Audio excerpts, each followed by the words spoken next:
अच्छा जी, हम लोगों ने आप लोगों को पहले बताया था कि 3 फंडामेंटल चीज़ें आपके पास होती हैं, ठीक है, जो कि किसी भी प्रोग्रामिंग लैंग्वेज में ज़रूरी होती हैं समझना। एक वेरिएबल्स, दूसरा ब्रांचिंग स्टेटमेंट्स इफ्स, और तीसरा आइटरेशंस। ठीक है जी। तो वेरिएबल्स की काफ़ी लंबी बहस जो है वो हमने लास्ट टाइम कर ली। ठीक है, किस किस्म के वेरिएबल्स होते हैं, कुछ उसके अंदर और भी बातें हैं, वो आहिस्ता आहिस्ता आगे आती जाएंगी, लेकिन मोस्टली हम लोगों ने वेरिएबल्स के बारे में बात देख ली कि वेरिएबल्स को किस तरीके से हम इस्तेमाल करते हैं। आज हम देखना चाह रहे हैं दूसरा प्रोग्रामिंग का जो फाउंडेशन है, जिसको कहते हैं कंडीशनल स्टेटमेंट्स। ठीक है जी। तो कंडीशनल स्टेटमेंट के सेमेंटिक्स एग्जैक्टली वही हैं जो कि पाइथन में थे। ठीक है, आपके पास इफ होता है, इफ कोई काम कंडीशन चेक करता है, उसके जवाब में कोई काम करता है, अगर कंडीशन सही नहीं है तो एल्स पे चला जाता है, एल्स अपना कोई काम करता है। ठीक है, एग्जैक्टली वही सेमेंटिक्स हैं जो कि पहले आपके पास रहे हुए हैं। ठीक है जी। तो सिंटेक्स का सिर्फ फर्क है, तो वो सिंटेक्स का फर्क हम यहाँ पे देखना चाहते हैं। सही है। तो उसके लिए हमने क्या किया है, डेमोन्स्ट्रेट करने के लिए एक फंक्शन बनाया यहाँ पे इफ अंडरस्कोर टेस्ट के नाम से। ठीक है, ये जहन में रखें कि ये कोड सिर्फ इतना नहीं है, इसके ऊपर नीचे बहुत सारी चीज़ें हैं जो हम लोगों ने फर्स्ट सी के लेक्चर में जो फर्स्ट उसमें हमने देखा था। हैश इंक्लूड है, मेन का फंक्शन ज़रूरी है, मेन के फंक्शन के बगैर आपका कोई भी सी का प्रोग्राम काम नहीं करता, वो सारी चीज़ें अपनी जगह पर हैं। ठीक है, सिर्फ मेन के फंक्शन से हमने इस इफ अंडरस्कोर टेस्ट के फंक्शन को कॉल किया है। ठीक है जी। तो इस फंक्शन को चूंकि हमने कॉल किया है, अलग हमने इसको बनाया है, इस वजह से इसको हमने यहाँ पे सिर्फ आपको दिखा रहे हैं। ठीक है जी। बाकी इस तक हम कैसे पहुंचेंगे वो सारी बात पहले हो चुकी। ठीक है, तो वो हर दफ़ा मैं नहीं करूंगा, लेकिन ये इस वजह से बता रहा हूँ क्योंकि लोगों को कोड करते हुए फिर मैंने देखा है, तो वो डायरेक्ट ऊपर से ये लिखना शुरू कर देते हैं, फिर कहते हैं काम नहीं कर रहा। तो ये काम नहीं कर सकता क्योंकि सी के अपना तरीकाकार है, उसमें आपने जो इंक्लूड्स करनी है वो करेंगे। मेन का फंक्शन जरूरी है, बगैर मेन के फंक्शन के सी की एग्जीक्यूशन स्टार्ट नहीं होती, C++ की। ठीक है जी। तो वो बात अपनी जगह पर है। अब हमने यहाँ पे बनाया है एक इफ अंडरस्कोर टेस्ट का फंक्शन। तो पहले एक जरा बात यहाँ पे देख लें कि हम यहाँ पे लिखा करते थे इंट और आगे फंक्शन का नाम। सही, लेकिन इंट किस केस में है, जब हम चाहते हैं कि हमारा फंक्शन कोई इंटीजर वैल्यू रिटर्न करे। कभी कभी हम चाहते हैं कि हमारा फंक्शन कोई वैल्यू हमें रिटर्न ना करे। मिसाल के तौर पे जो एक्चुअल प्रिंट का फंक्शन है, प्रिंट एफ का फंक्शन है, तो वो हमें कोई वैल्यू वापस नहीं भेजता, वो बस कंसोल के ऊपर आउटपुट कर देता है, दैट्स इट।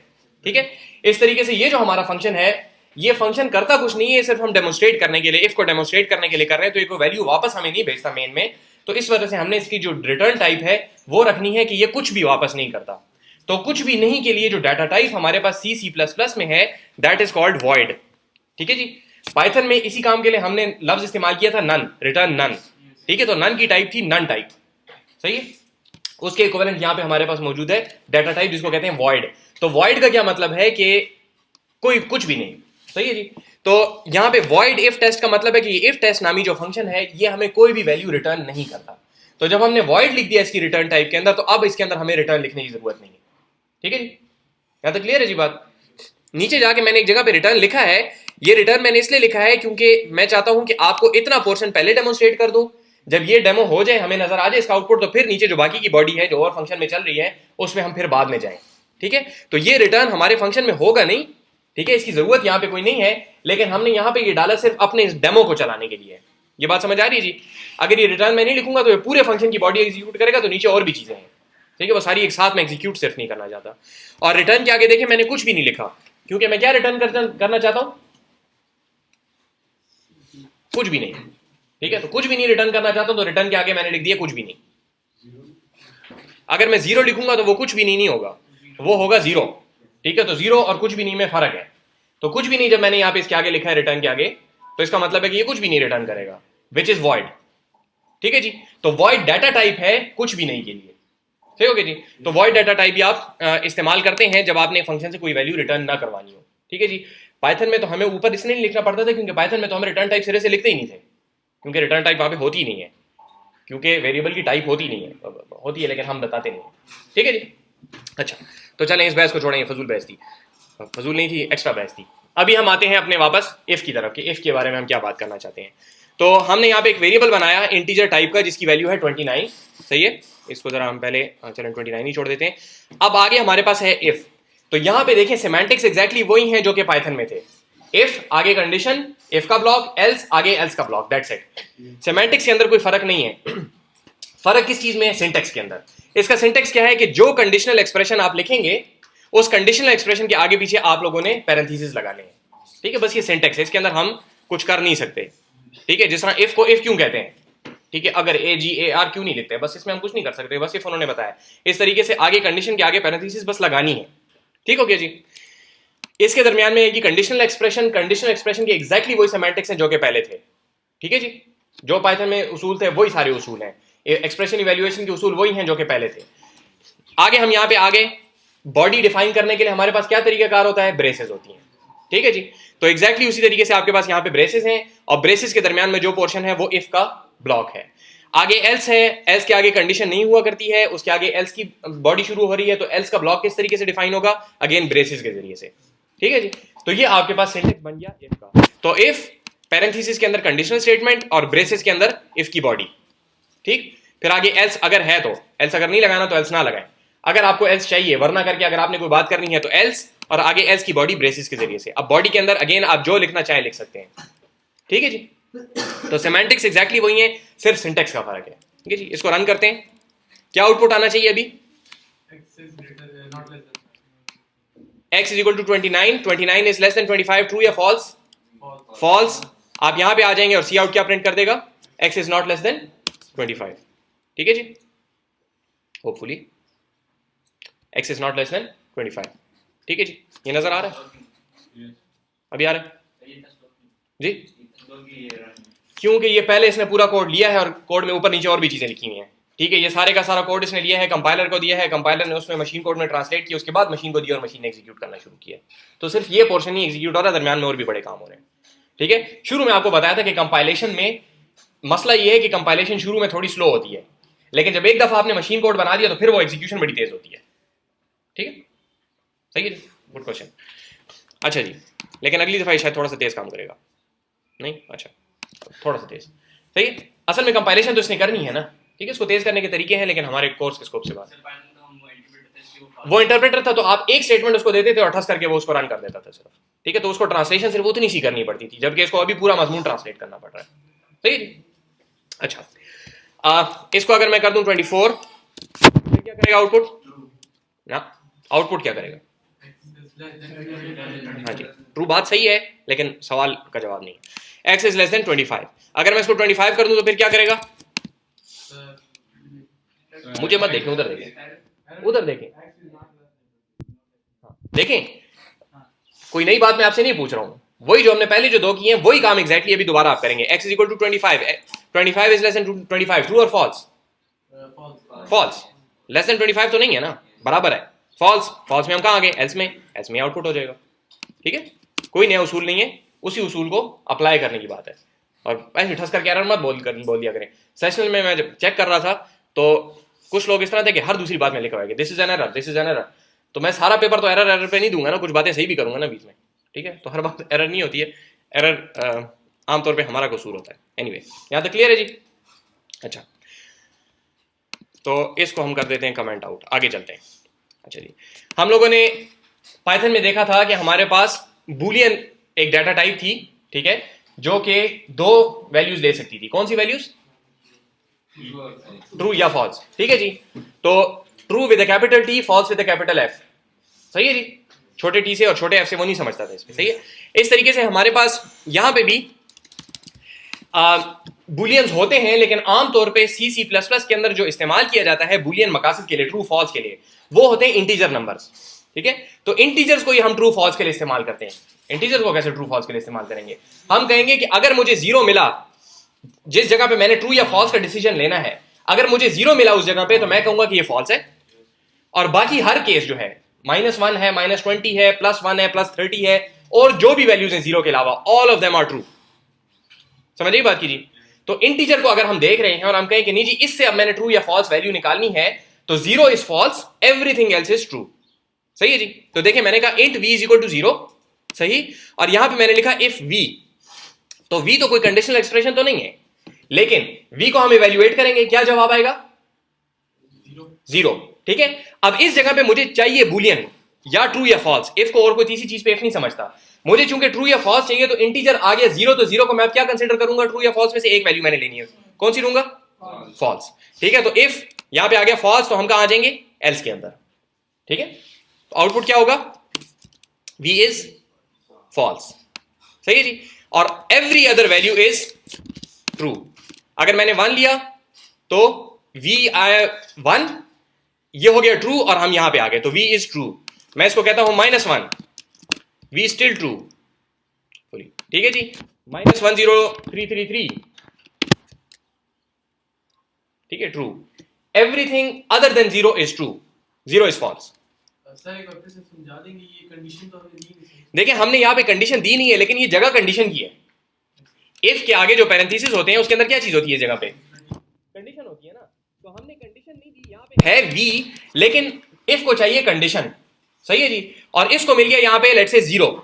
अब इफ ने ट्रीट करना है इसको या ट्रू के तौर पे या फॉल्स के तौर पे, इफ तीसरा काम नहीं कर सकता हमारे हिसाब से। तो यहाँ पे एरर आना चाहिए। अब अगर आप एरर कहते तो मैं मान लेता, लेकिन सी में इसको एरर नहीं कंसिडर किया जाता। सी के पास पहले से उसूल मौजूद है कि अगर इंटीजर आ गया उस जगह पे जहां पे मुझे ट्रू या फॉल्स चाहिए, तो 0 will be false, everything else will be true. ये इसमें पहले से स्टोर्ड है कि 0 false. Yes, this is a basic rule, fundamental rule है आपके पास इसके अंदर, ठीक है। ये क्यों है, ये नीचे आप कंप्यूटर ऑर्गेनाइजेशन असेंबली लैंग्वेज के कोर्स में तफसील से फिर पढ़ेंगे शायद, ठीक है। वहां पे आता है कि ये 0 क्यों फॉल्स हम कंसिडर कर रहे हैं, ठीक है। इसकी अपनी वजूहत है। समझ आ गई जी बात की, ठीक है। तो आपके पास v अगर 0 होगा तो इसको जब आपने, वैसे तो ये 0 है, ये फॉल्स नहीं है, लेकिन अगर ये किसी ऐसी जगह पे आकर होता है जहां पे इसको ट्रीट करना पड़ेगा हमें एज अ बुलियन, तो उस वक्त उसूल ये अप्लाई होगा कि अगर 0 है तो वो फॉल्स है, वरना ये ट्रू है, ठीक है जी। समझ ये बात की। ये बात एक होगी। इसको रन करें दोबारा, तो यहां पे आ गया हमारे पास फॉल्स, ये एक बात। दूसरी बात, यहां पे आपको सिंटेक्स का माइनर सा फर्क नजर आ रहा होगा कि यहां पे आगे वो ब्रेसेस नहीं है, ठीक है। वो ब्रेसेस क्यों नहीं है, क्योंकि आपके पास याद होगा पाइथन में हमने कहा था कि अगर इफ की जो बॉडी है, इफ के जो कंपाउंड स्टेटमेंट की जो बॉडी है, अगर वो सिंगल लाइन है तो हम उसको इफ के आगे लिख सकते हैं कोलन के बाद, ठीक। उसी तरीके से यहां पे उसूल है कि अगर इफ की या एल्स की बॉडी या और जो भी कंपाउंड स्टेटमेंट्स आपके पास आगे आएंगी, उनकी बॉडी अगर सिंगल लाइन की है तो उनको आप बगैर ब्रेसेस के लिख सकते हैं, सिवाय फंक्शन के। फंक्शन की बॉडी अगर सिंगल लाइन भी है तो उसको आप ब्रेसेस के साथ ही लिखेंगे, लेकिन फंक्शन के अलावा जितनी कंपाउंड स्टेटमेंट्स हैं उनकी बॉडी अगर सिंगल लाइन की है, यहां पे इफ की बॉडी कितनी लाइन की है, सिंगल, तो इसमें आपको ब्रेसेस छोड़ने की इजाजत है, ठीक है जी। इसको इवन आप ऐसे भी लिख सकते हैं, ठीक है, क्योंकि सी वैसे भी लाइन जो है लाइन ब्रेक्स इग्नोर करता है, ठीक है। लेकिन इट्स रिकमेंडेड कि आप इसको अपनी लाइन पे लिखें, कम से कम इंडेंट करें, अपनी लाइन पे लिखें, ब्रेसेस आप छोड़ सकते हैं, ठीक है, ऑप्शनल है। अगर लगा दे तो भी कोई मसला नहीं है, ठीक है। लेकिन आमतौर पर जब सिंगल लाइन होती है तो फिर ब्रेसेस नहीं लगाई जाती, ठीक। अगेन कन्वेंशन है, आप लगा भी सकते हैं, नहीं भी लगा सकते, लेकिन आमतौर पे सिंगल लाइन के लिए ब्रेसेस फिर नहीं लगाई जाती। क्लियर है जी, यहां तक कोई मसला तो नहीं है। अच्छा, आगे चलते हैं। तो 0 is false, all other values are true, हो गया। अब हम लोगों ने बूलियन ऑपरेटर्स देखे थे, ठीक है। बूलियन ऑपरेटर्स आपके क्या होते थे, बाइनरी ऑपरेटर्स जो कि बूलियन वैल्यूज लेते थे और बूलियन वैल्यू रिटर्न करते थे, ठीक। तो अब हमारे पास यहां पे मिसाल के तौर पे हमने एंड देखा था, और देखा था, और नॉट देखा था, ठीक है जी। और भी कुछ होते हैं, लेकिन हमने ये 3 चीजें देखी, सही है जी। तो आपके पास एग्जैक्टली वही सेमेंटिक्स हैं जो कि पाइथन में थे, सिर्फ फर्क क्या है कि एंड की जगह पे हम लिखते हैं AND एंड, ठीक है जी, पाइथन में। और सी में हम AND एंड की जगह पे लिखते हैं 2 एम्परसेंड, ठीक है। इस सिंबल का नाम है एम्परसेंड, एंड के लिए जो हम इस्तेमाल करते हैं, ठीक है। आमतौर पर इंग्लिश में एंड के लिए इस्तेमाल करते हैं, लेकिन ये 2 मिलके जो है ये एक एंड बनाएंगे, ठीक है। और जो सिंबल का नाम जब आपने मुंह से बोलना हो तो आप इसको कहते हैं एम्परसेंड, इसको एंड नहीं कहते, ठीक है। सिंबल का नाम है एम्परसेंड, लेकिन जब आप इसको इस तरीके से कोड पढ़ रहे होते हैं तो आप इसको यूं पढ़ेंगे, true and true, true ampersand, ampersand true नहीं पढ़ेंगे इसको, ठीक है जी। तो ये हो गया ट्रू एंड ट्रू। तो एंड के क्या उसूल है कि अगर आपके पास दोनों वैल्यूज ट्रू आए, ठीक है, सारी वैल्यूज ट्रू होंगी तब ट्रू होगा, वरना हर केस में फॉल्स। और का क्या उसूल है कि अगर दोनों वैल्यूज फॉल्स होंगी तो फिर जवाब फॉल्स आएगा, वरना हर केस में ट्रू, ठीक है जी। पाइथन की तरह सर ये और इन दोनों रूल्स वही हैं, एंड और के रूल्स वही हैं भाई। पीछे से बातें मत करें, जिसने बातें करनी है बाहर जाके बातें करें। ट्रू एंड ट्रू, ये हमें क्या रिटर्न करेगा, ट्रू, ठीक है। तो चेकिंग एंड यहां पे आना चाहिए हमारे पास ट्रू, ठीक है। चेकिंग और यहां पे क्या आना चाहिए, ट्रू और फॉल्स इज ट्रू। ये 2 पाइप्स जो है दिस इज और, ठीक है। और यहां पे ये जो एक्सक्लेमेशन मार्क है दिस इज पाइथन का नॉट, ठीक है। पाइथन में भी आप ये इस्तेमाल कर सकते हैं किसी किसी जगह पे, लेकिन आमतौर पे पाइथन में लफ्ज नॉट इस्तेमाल किया जाता है, ठीक। और यहां पे आपके पास एक्सक्लेमेशन मार्क ही इस्तेमाल होता है नॉट के लिए, ठीक है जी।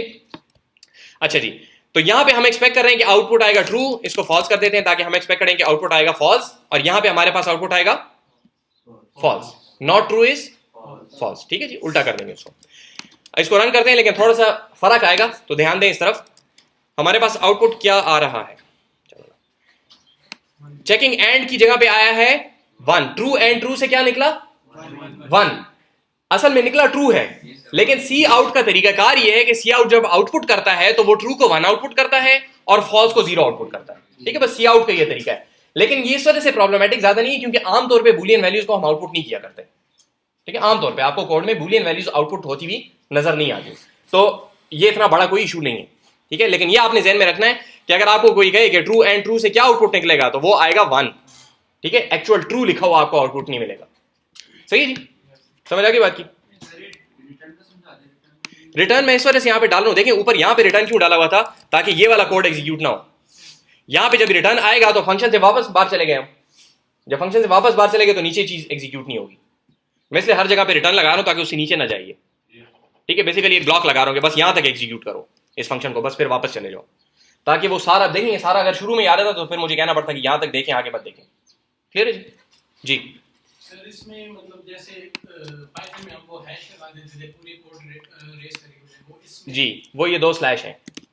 ठीक है, कमेंट का सिंबल जो है यहाँ पे 2 स्लैश है।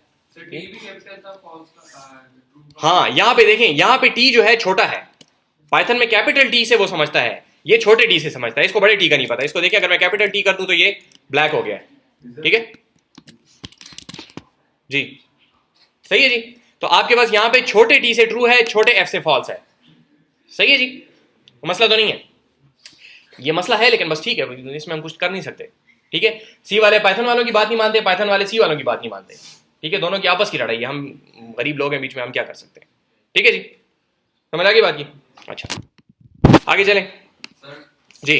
तो ये एम्परसेंड से बूलियन वैल्यूज के लिए आएंगे, मतलब अगर हम नॉर्मल कोडिंग कर रहे हैं उसमें भी एंड जो एम्परसेंड करेंगे। मुझे समझ नहीं आई। सर ये जो आपने एम्परसेंड लगाया एंड सी प्लस प्लस में होता ही 2 एम्परसेंड से है। आप ए एंड डी एंड लिखेंगे तो दैट इज एन एरर, उसको ए एंड डी एंड का नहीं पता।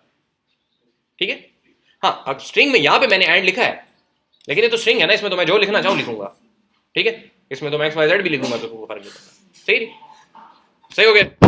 अच्छा anyway, इसको थोड़ा चेंज कर लेते हैं, फॉल्स एंड ट्रू, और इसको ट्रू और फॉल्स कर लेते हैं। तो फॉल्स एंड ट्रू से क्या आएगा, फॉल्स 0। ठीक है, ट्रू और फॉल्स से क्या आएगा 1। ठीक है, और इसको भी नॉट फॉल्स कर लेते हैं, तो नॉट फॉल्स इज ठीक है जी 1। अच्छा जी, अब जरा यहां पे ध्यान से देखें, कमेंट्स को छोड़ें, इसी फाइल में ये देखें conditionals.cpp और conditionals.cpp वही फाइल है। थोड़ा सा ऊपर वाली जगह आपको दिखाने के लिए एक अलग व्यू यहाँ पे खोला है कि आपके पास एक फंक्शन डिफाइंड है ऊपर, int out int x। ये फंक्शन आपसे एक इनपुट लेता है, एक पैरामीटर लेता है। ठीक है, वो पैरामीटर क्या है, किस टाइप का है, इंटीजर। एक इंटीजर लेता है, क्या करता है, उसको आउटपुट करता है कॉल्ड विद वैल्यू, और उसी वैल्यू को आउटपुट कर देता है। सही है जी, और जो वैल्यू इसको भेजी गई है वही वैल्यू वापस भी भेज देता है। तो इसकी रिटर्न डाटा टाइप क्या है, इंटीजर। ठीक है, एक्स वैल्यू है लेकिन इंटीजर डाटा टाइप है। सही हो गया जी, माइनस एक मिनट जी, ये माइनस मैंने सिर्फ आउटपुट के लिए, ये स्ट्रिंग के अंदर है, इसका किसी बात से कोई ताल्लुक नहीं है। ठीक है, इसको चले हटा दें। ठीक है, इसको ऐसा है जैसे मैंने यूं लिखा हुआ, जरा आगे किया हुआ है उसको जी। सर ये जो आपने सी आउट में जो है एक्स लिखा है जी, ये यहां से आया। ठीक है, एक्स आया फंक्शन को, उसने आउटपुट किया कॉल्ड विद वैल्यू, मतलब I was called with value, मुझे कॉल किया गया था विद वैल्यू, दिस वैल्यू, वो वैल्यू आउटपुट करता है। क्या चीज, हाँ ये अभी बना रहे हैं, नया हम फंक्शन बना रहे हैं, आउट के नाम से एक नया फंक्शन बना रहे हैं जो कि एक इनपुट लेता है। ठीक है, उसको यहाँ पे कंसोल पे प्रिंट कर देता है सी आउट, और फिर वही वैल्यू जो कि इसको भेजी गई थी वो वापस भेज देता है। तो अगर इसको हमने 1 भेजा तो ये क्या करेगा, कॉल्ड विद वैल्यू 1। सही है, और वही 1 वापस भेज देगा। क्लियर है जी, ये फंक्शन करता क्या है, सिंपल सा फंक्शन है, इसके जरिए से हमें कॉन्सेप्ट इस्तेमाल करना चाह रहे हैं। ये फंक्शन क्लियर है सबको जी, मतलब अभी इसमें कोई साइंस नहीं है। ठीक है, अगर आप इसमें कोई फलसफा तलाश कर रहे हैं तो फलसफा इसमें कोई नहीं है फिलहाल। ठीक है, ये एक सिंपल सा फंक्शन है जो कि एक वैल्यू लेता है, उसको कंसोल पे राइट कर देता है, और उसके बाद वही वैल्यू वापस भेज देता है। ठीक, सही है जी। अच्छा, इस आउट को थोड़ा साइड पे कर लें। अच्छा जी, किधर गया, ये हमारे पास एक हमने ये एक्सप्रेशन लिखी हुई है। ठीक है, आउट 0 एंड आउट 0। ठीक है जी, इसको पहले 1 कर लें, इसको भी इवेल्युएट करते हैं कि कैसे इवेल्युएट होगी। जो एक्सप्रेशन इवेल्युएट करने के बाद हमारे पास रिजल्ट आएगा, चाहे वो जैसे भी आएगा, उसको हम कहां डालेंगे? फाइनल वैल के अंदर। यहां तक क्लियर है जी बात? एक्सप्रेशन को भी इवेल्युएट करते हैं, जो एक्सप्रेशन इवेल्युएट होगी ये वाली, इवेल्युएट होने के बाद जो रिजल्ट आएगा वो कहां जाएगा? फाइनल वैल के अंदर। अब इसको इवेल्युएट करते हैं। एक्सप्रेशन की इवेल्युएशन का क्या तरीका है? ऑपरेटर को ढूंढने। ऑपरेटर क्या है? एंड। सही। इसके दो ऑपरेंड्स हैं साइड पे, बाइनरी ऑपरेटर है, दो ऑपरेंड्स होंगे, एक ऑपरेंड को पकड़ें इसको, ठीक है, इसको इवेल्युएट करें। ये क्या है? कॉल एक्सप्रेशन है। कॉल एक्सप्रेशन कैसे इवेल्युएट की जाती है? इसके जितने भी आर्ग्यूमेंट्स हैं उनको इवेल्युएट करें। 1 को इवेल्युएट किया, क्या जवाब आया? 1, ठीक है, 1 से 1 ही आया, ठीक है, फिलहाल 1 ही है। इसको ट्रू आप सिर्फ तब कहेंगे जब इसको किसी जगह पे आपने खामखा बूलियन बनाना हो। कोई ऐसी जगह है जहां पे बूलियन ही आपको चाहिए, अभी बूलियन नहीं चाहिए हमें, इंटीजर चलेगा, ठीक है। 1 को इवेल्युएट किया, क्या जवाब आया? 1। हमने ये भिजवा दिया आउट फंक्शन को, सही है। आउट फंक्शन में हम गए, यहां पे आए, सही है जी। यहां पे ये क्या चीज है? इसको मिला एक वैल्यू x के अंदर, विच इज 1, ठीक है, इंटीजर है, उसको वैल्यू क्या मिली? 1, ठीक है। इसने आउटपुट किया कॉल्ड विद वैल्यू 1, ठीक है, और रिटर्न इसने यहां से क्या कर दिया? वही 1 रिटर्न कर दिया। तो यहां पे इस पूरी कॉल एक्सप्रेशन को हटा के हम क्या लिख देंगे? 1। देखें इन दोनों बातों में फर्क, काफी दफा आपको बताया, अभी 20वीं दफा देखें, ठीक है। ये है कि ये फंक्शन क्या आउटपुट कर रहा है, और इस फंक्शन की वैल्यू क्या है? 1। जब हमने इसको 1 भेजा है तो इस कॉल एक्सप्रेशन की वैल्यू क्या है? 1, और इसने कंसोल के ऊपर प्रिंट क्या किया है? आउटपुट क्या किया है? कंसोल के ऊपर कॉल्ड विद वैल्यू 1। दोनों बातों में फर्क अभी समझ आ रहा है जी? ठीक है, ये सेशनल में भी दिया था, और ये बार बार आप लोगों को कहता हूं कि दोनों बातों के अंदर डिफरेंशिएट करें। एक है कि कंसोल पे ये क्या राइट कर रहा है, कंसोल पे क्या आउटपुट कर रहा है, और एक ये बात है कि ये फंक्शन की कॉल एक्सप्रेशन जो आपने लिखी है उसकी अपनी वैल्यू क्या है। तो इसकी वैल्यू वो होगी जो कि ये रिटर्न कर रहा है, यहां से ये रिटर्न क्या कर रहा है? 1। तो यहां पे इसकी जो वैल्यू लिखेंगे हम, तो वो क्या लिखेंगे? 1। सही हो गया? कोई मसला तो नहीं किसी को? वो तो पूछें। अच्छा, अभी हम वापस यहां पे गए, आउट से हम वापस आ गए, ठीक है। अब यहां पे लिखे हुआ आउट 1, इसको भी उसी तरीके से इवैल्यूएट करेंगे। 1 को इवैल्यूएट करेंगे, क्या आएगा? 1। ये हम भेज देंगे आउट को। यहां पे गए, x के अंदर क्या आया? 1। सी आउट कॉल्ड विद वैल्यू 1, और ये क्या रिटर्न करेगा? 1। तो यहां पे इस कॉल एक्सप्रेशन की वैल्यू है 1। सही हो गया? ये आउट फिर खत्म हो गया, सही। अब लिखा हुआ यहां पे 1 and 1, तो अब एंड जो है वो बूलियन ऑपरेटर है, इसको दोनों साइडों पे क्या चीजें चाहिए? बूलियंस, ठीक है, ट्रू या फॉल्स चाहिए। तो अब 1 को हमें ट्रू बनाना पड़ेगा, ठीक है। अब ये जो दो इंटीजर्स हैं इनको अब हमें खामखा बूलियन बनाना पड़ेगा, क्योंकि एंड काम ही बूलियंस पे करता है, ठीक है। तो इंटीजर को बूलियन बनाने का क्या उसूल है कि 0 is false, everything else is true. तो ये क्या बन गया? ट्रू एंड ट्रू, सही है जी। तो ट्रू एंड ट्रू क्या बनता है? ट्रू, ठीक है, ठीक है, वो आ गया ट्रू। लेकिन चूंकि उसको अब हम इंट में डाल रहे हैं तो उससे क्या बन जाएगा वापस? 1, ठीक है। ट्रू से बनाया जाता है, जब इंटीजर में जाता है तो 1 बनता है, फॉल्स को जब इंटीजर में डालते हैं तो क्या बनता है? 0, ठीक है जी। तो ये थोड़ी सी बात आपको ध्यान में रखनी पड़ेगी कि ट्रू इज 1, 0 इज फॉल्स, ठीक है। ये बस सी का तरीकाकार इस तरीके से, ठीक है। आमतौर पे आपको ट्रू और फॉल्स नहीं मिलेंगे सी में, आपको ये 1 और 0 ही मिलेंगे, ठीक है। इस वजह से ये बहस मैं यहाँ पे कर रहा हूँ, वरना हम ट्रू फॉल्स पे भी चला सकते थे, लेकिन ये इसलिए कर रहा हूँ क्योंकि आपको अक्सर जगहों पे सी के अंदर ट्रू फॉल्स के लिए 1 और 0 ही मिलेंगे।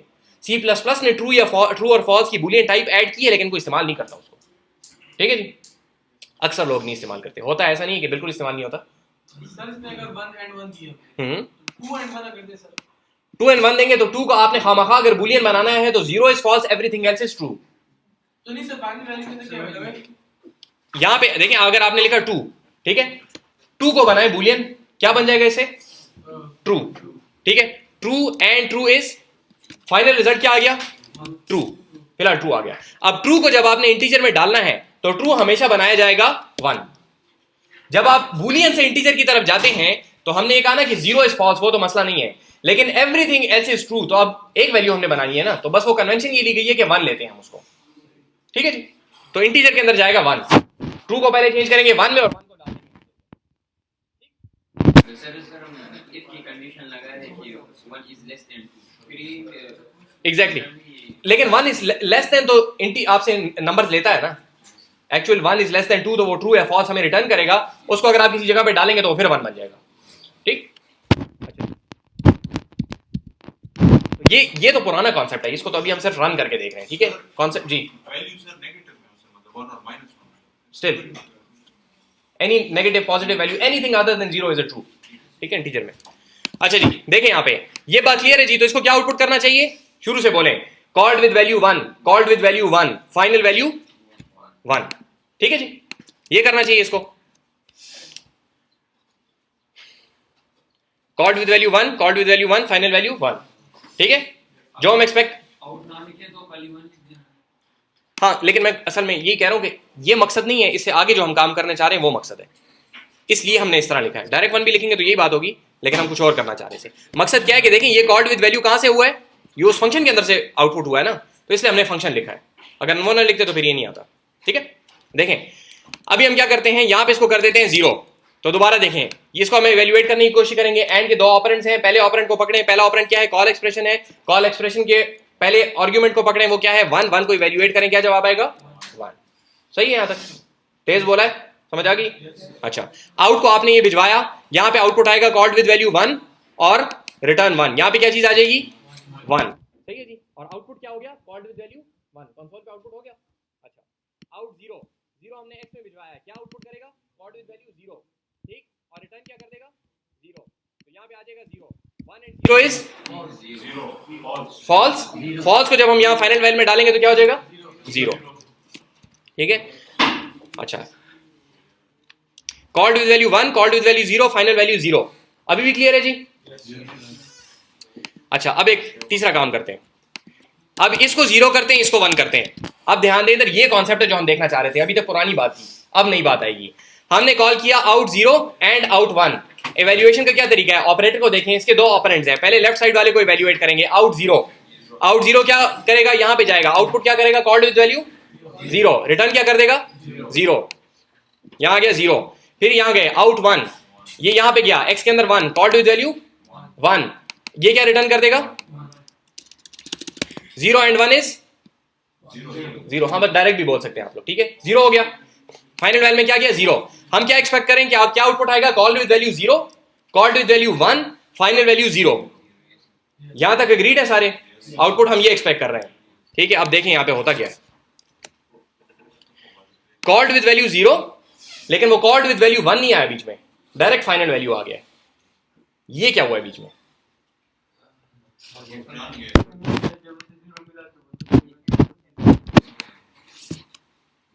Exactly right. लेकिन थोड़ा सा हाँ, लेकिन समय मैं बताता हूं अभी। देखें हमने यहां पे कॉल किया, अब देखें इसको कि हुआ क्या है। ये पहले समझ आइए कि मसला क्या है। ये आउट 1 वाली जो कॉल है, इसके अंदर हम गए नहीं है। कैसे पता चला कि नहीं गए, क्योंकि अगर गए होते तो ये आउटपुट जरूर होता। ठीक, मसला समझ आया, मसला क्या है, नीचे यहां पे गौर से देखें। जब हमने आउट 0 कॉल किया तो कॉल्ड विद वैल्यू 0 आउटपुट हो गया, फाइन। ठीक है, इसके बाद हम एक्सपेक्ट कर रहे थे कि आउट 1 को कॉल किया जाएगा, और अगर आउट 1 को कॉल किया जाता तो हम यहां पे सी आउट पे पहुंचते लाइन नंबर 6 में, और ये आउटपुट करता कि कॉल्ड विद वैल्यू 1, जो कि इसने नहीं किया। इसका क्या मतलब है कि आउट 1 को कॉल नहीं भेजी गई। ठीक है, लेकिन क्यों नहीं भेजी गई, यहां लिखा तो हुआ है, हमारे उसूल के मुताबिक तो बिल्कुल होनी चाहिए थी। ठीक है, तो देखें हुआ क्या, जब इसने आउट 0 किया तो यहां पे इसको क्या जवाब मिला 0। और एंड का क्या उसूल है कि अगर एंड के अंदर कोई एक चीज भी फॉल्स हो जाए तो everything is false, final result is now false. सही है, तो जब इसको एक यहां पे 0 मिल गया तो ये कहता है भाई अब आगे जाने की तकलीफ मैं करता ही नहीं। एंड के आगे खुदा करे कि आप 1 भेजें, कि 1000 भेजें, कि 2000 भेजें, कि 0 भेजें, जो भी भेजें, अब एंड का जवाब फॉल्स हो चुका, अब उसको ट्रू करने का कोई तरीका नहीं है। फिर ठीक है, फिर सही है। अगर पहले 1 आ गया तो अब अगले वाले से फर्क पड़ता है। अगर अगला वाला ट्रू कहेगा तो पूरा जवाब क्या हो जाएगा ट्रू, अगर अगले वाला फॉल्स कहेगा तो पूरा जवाब क्या हो जाएगा फॉल्स। तो शुरू में 1 आने के बाद फर्क पड़ता है, लेकिन अगर शुरू में 0 आ गया, ठीक है, सही है, अगर शुरू में 0 आ गया तो अब एंड के बाद वाली चीजों से कोई फर्क नहीं पड़ता। तो C++ का उसूल ये है कि वो आगे इवैल्यूएशन करता ही नहीं है सिरे से। ठीक है जी, समझ गई बात की जी। तो क्या हुआ कि इसने ये 0 जब आया तो इसने इस पूरी चीज को छोड़ दिया और पूरी चीज को क्या कर दिया 0 डायरेक्ट। ठीक है, इस आपने इसको कहा कि this and this and this and this. ठीक है, आप टाइम पर भी क्लास में आएंगे और आप असाइनमेंट्स भी करेंगे और आप ये भी करेंगे और आप ये भी करेंगे, तो फिर मैं आपको प्रेजेंट मार्क करूंगा फॉर सम रीजन। ठीक है, तो अगर आपने पहले ही काम नहीं किया तो अब बाकी के सारे काम आप कर भी लें, तो चूंकि दरमियान में एंड लगा हुआ है तो इस वजह से पूरी चीज फॉल्स हो गई। समझिए बात की। तो एंड का उसूल ये है कि अगर आपको एंड में किसी ऑपरेंड में शुरू में 0 मिल गया, फॉल्स मिल गया, तो बाकी की इवैल्यूएशन सारी की सारी वहीं पे छोड़ दी जाएगी। हमें कैसे पता चला कि इवैल्यूएशन छोड़ दी गई है, क्योंकि वो आउटपुट यहां पे नहीं आया। इस वजह से ये फंक्शन के थ्रू हमने ये काम किया। ठीक है जी, उसूल समझ आया? एंड का क्या उसूल है कि अगर एक कोई चीज फॉल्स हो जाए तो एवरीथिंग इज फॉल्स, पूरा एंड की एक्सप्रेशन इज फॉल्स। और यहां पे चूंकि एक जीरो हमें मिल गया तो इसके बाद अब इस एक्सप्रेशन को ट्रू करने का कोई तरीका नहीं है। तो जब हमें पता है कि दिस एक्सप्रेशन इज फॉल्स तो आगे की वैल्यूएशन करके टाइम जाया करने की कोई जरूरत नहीं है, डायरेक्ट फाइनल वैल्यू के अंदर जीरो डाल दो। ठीक, जिसकी वजह से देखेंगे यहां पे फाइनल वैल्यू में क्या है, जीरो। ठीक है जी। तो इस चीज को, ये जो कॉन्सेप्ट है कि अगर आपके पास एंड में शुरू में कहीं पे फॉल्स आ जाए तो बाकी सारी की सारी चीज इग्नोर कर दी जाती है, इसको कहा जाता है शॉर्ट सर्किटिंग दी बुलियन एक्सप्रेशन। शॉर्ट सर्किट क्यों करते हैं? क्योंकि काम चल रहा है और आपने आगे प्लस और माइनस को एक साथ मिला दिया, बाकी सारा काम खराब हो गया। ठीक है जी, इसको कहते हैं शॉर्ट सर्किट करना बुलियन एक्सप्रेशन को। आपने शॉर्ट सर्किट किया, यहां से इसने आगे जाना था लेकिन आगे नहीं गया, बस उधर ही खत्म हो गया। ठीक, ये बात समझ आएगी जी? ठीक है, इसके अपने फवायद हैं, फवायद में फिलहाल हम नहीं जा रहे, लेकिन इसी के ऑपोजिट देखें कि अगर हमने कहा कि आउट 1 और आउट 0, तो अब यहां पे आउट 1 हमें क्या रिटर्न करेगा, 1। और का क्या उसूल है कि कोई एक भी ट्रू आ जाए तो पूरी चीज इज ट्रू। ठीक है जी, जब पूरी चीज ट्रू है तो अब ये आउट 0 को इवैल्यूएट नहीं करेगा। ठीक है, हम क्या एक्सपेक्ट करेंगे अब, कॉल्ड विद वैल्यू 1 और final value 1। Called with value 0 क्यों कॉल नहीं किया? क्योंकि शॉर्ट सर्किट हो चुका है। ठीक है जी सर जी, इस केस में 0 पहले आएगा फिर तो नेक्स्ट फिर आगे जाएगा। इस केस में अगर 0 पहले आएगा तो अब आपको पता नहीं चलता, अगर आगे 0 आएगा तो पूरी वैल्यू क्या होगी, फॉल्स। अगर यहाँ 1 आएगा तो पूरी वैल्यू होगी ट्रू। अब बात से फर्क पड़ रहा है क्योंकि और है बीच में। ठीक है जी, इस चीज को रन करेंगे 3-4 दफा मुख्तलिफ वैल्यूज के साथ, फिर उसके बाद अच्छी तरह हजम होगा। अगर अभी समझ आई भी है तो मैं आपको बता रहा हूं कि आपको समझ नहीं आई है। ठीक है, इसको रन करेंगे, उसके बाद फिर मसला हल होगा। ठीक है जी, अच्छा देखें इधर, बातें नहीं करें बीच बीच पे। अच्छा, इसको भी हटा दें। एक फाइनल हमारे पास चीज है, उसको जरा देखें। हम लोगों ने बात की हुई है, यूनिरी ऑपरेटर्स हमने देखे हुए हैं। ठीक है, मिसाल के तौर पे नॉट क्या करता है, एक ऑपरेंड लेता है और उसको क्या कर देता है, उल्टा कर देता है। सही है। हमने देखे हैं बाइनरी ऑपरेटर, मिसाल के तौर पे plus, minus, multiply, divide, and, और बहुत सारे बाइनरी ऑपरेटर्स हमने देखे हैं। हम लोगों ने शुरू में एक बात की थी टर्नरी ऑपरेटर की, लेकिन टर्नरी ऑपरेटर कभी हमने देखा नहीं है अभी तक। तो आज हम देखना चाह रहे हैं कि टर्नरी ऑपरेटर कैसा होता है। ठीक है, सी में कॉमनली इस्तेमाल होता है, पाइथन में इतना कॉमन नहीं है। टर्नरी ऑपरेटर के लिए आपको कितने ऑपरेंड्स चाहिए, 3। ठीक है, बाइनरी में तो आसान है कि दरमियान में ऑपरेटर रखें, एक साइड पे एक ऑपरेंड, दूसरी साइड पे दूसरा ऑपरेंड। ठीक है, 2 जगह आपको चाहिए ना, तो दो साइडें हैं, बस बात पूरी होगी। टर्नरी ऑपरेटर में मसला ये है कि आपके पास ऑपरेटर की 2 साइडें हैं। अब उसके ऊपर तो आप नहीं लिख सकते ना, कोड तो हम एक लाइन में लिखते हैं। ठीक है, तो ऊपर तो आप नहीं लिख सकते, तो अब ये तीसरा वाला हम कहां डालें? तो हम कहते हैं कि हम जो टर्नरी ऑपरेटर है उसके 2 पार्ट करेंगे। एक पार्ट यहां लिखेंगे, बीच बीच में बोले नहीं जी भाई, कोई सवाल पूछना है तो तेज आवाज में पूछे, वरना चुप बैठे। और अगर दोनों बातें पसंद नहीं है तो आप बाहर जा सकते हैं फिर। ठीक है, वरना फिर चौथी सिचुएशन ये होगी कि मैं बाहर निकालूंगा फिर। अच्छा देखें, आपके पास बाइनरी ऑपरेटर क्या होता है कि ये ऑपरेटर है, इसकी 2 साइडों पे ऑपरेंड्स हैं इसके। टर्नरी ऑपरेटर में अब हमें 3 डब्बे चाहिए ताकि 3 ऑपरेंड्स हम उसके अंदर डाल सकें। तो हम क्या करते हैं कि टर्नरी ऑपरेटर लेते हैं, उसको दरमियान से आधा करते हैं और थोड़ी सी जगह बना लेते हैं दरमियान में। सही है। अब हमारे पास कितने डब्बे हो गए, एक डब्बा ये है, एक डब्बा ये है और एक डब्बा उधर है। 3 डब्बे बन गए। ठीक है, तो अब इन 3 डब्बों के अंदर हम 3 ऑपरेंड्स डालेंगे। देखें, ये टर्नरी ऑपरेटर है। ठीक है, लेट्स से एक सर्कल है, दरमियान से आधा किया, आधा इधर कर दिया, आधा इधर कर दिया।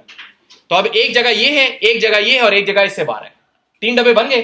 3 डब्बों के अंदर अब हम 3 ऑपरेंड्स अपने डाल सकते हैं। सही, इसको देखें कैसे होगा। हमारे पास जो टर्नरी ऑपरेटर है वो ये है। ठीक है, क्वेश्चन मार्क कोलन, ये पूरा मिलके एक टर्नरी ऑपरेटर है। ये 3 ऑपरेंड्स आपसे लेता है, करता क्या है उसको देखते हैं अभी। ठीक है, पहले तो ऑपरेंड्स की जगह हम बनाए ना, उसके बाद फिर इवैल्यूएट करेंगे कि करता क्या है। अब उसको फिलहाल छोड़े, 1 मिनट रुके, उसकी तरफ आता हूं। ठीक है, 1 मिनट रुके, पहले इसको देखें। ठीक है, इसको ये नहीं है, ये देखें, ये आपके पास टर्नरी ऑपरेटर है। ठीक है, जैसे इक्वल टू 2 चीजें थी लेकिन मिलके एक ऑपरेटर बन रहा था ना। ठीक है, कि बराबर है या नहीं है, दोनों 2 चीजें थी लेकिन दोनों कैरेक्टर मिलके एक ऑपरेटर बना रहे थे। सही है, उस तरीके से ये आपके पास एक ऑपरेटर है जिसको हम कह रहे हैं कि टर्नरी ऑपरेटर है। अब इसके लिए हमें चाहिए 3 चीजें। टर्नरी है ना, तो इसको 3 ऑपरेंड चाहिए। एक ऑपरेंड हम यहां लिख देंगे, दूसरा ऑपरेंड हम यहां लिख देंगे। सही है, तीसरा कहां लिखेंगे? तो तीसरे के लिए हम इनको दरमियान से आधा करते हैं और यहां पे हम बना देते हैं एक तीसरे की जगह। ठीक है जी, समझ आई बात की जी? तो ये पूरी चीज मिलके आपके पास एक एक्सप्रेशन है और इसके अंदर ऑपरेटर कितने हैं? 1 ऑपरेटर 1 है, ऑपरेंड्स 3 है। ठीक है, ये दोनों अलग अलग क्यों नजर आ रहे हैं? क्योंकि ये दोनों जो हैं इन्होंने इस तीसरे के लिए जगह बनाने के लिए इनको हमने अलग किया है, वरना ये दोनों मिलके एक ऑपरेटर है। समझ आ रही बात की? ठीक है जी, अभी जब बीच में चीज आ गई तो इसके इधर में आया। ना, ये इसका तरीका ये है।